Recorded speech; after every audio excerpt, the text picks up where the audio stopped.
December 31ರೊಳಗೆ Belagavi ವಿಭಜನೆ. ಸಚಿವೆ ಲಕ್ಷ್ಮೀ ಹೆಬ್ಬಾಳ್ಕರ್.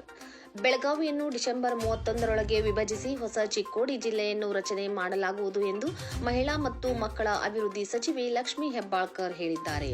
ಚಿಕ್ಕೋಡಿ ಜಿಲ್ಲೆ ನಿರ್ಮಾಣಕ್ಕಾಗಿ ಹೋರಾಟ ನಡೆಸುತ್ತಿರುವ ಚಿಕ್ಕೋಡಿ ಜಿಲ್ಲಾ ಹೋರಾಟ ಸಮಿತಿಯ ಸದಸ್ಯರು ಬೆಳಗಾವಿಯಲ್ಲಿ ಲಕ್ಷ್ಮೀ ಹೆಬ್ಬಾಳ್ಕರ್ ಅವರನ್ನು ಭೇಟಿ ಮಾಡಿ ಹಕ್ಕೊತ್ತಾಯ ಸಲ್ಲಿಸಿದ್ದಾರೆ. ಹಕ್ಕೊತ್ತಾಯ ಸ್ವೀಕರಿಸಿ ಮಾತನಾಡಿದ ಲಕ್ಷ್ಮೀ ಹೆಬ್ಬಾಳ್ಕರ್, ಸರ್ಕಾರಿ ಯೋಜನೆಗಳ ಫಲಾನುಭವವನ್ನು ಜನರಿಗೆ ತಲುಪುವಂತೆ ಮಾಡಲು ಬೆಳಗಾವಿ ಜಿಲ್ಲೆಯನ್ನು ವಿಭಜಿಸುವುದು ಅಗತ್ಯವಾಗಿದೆ.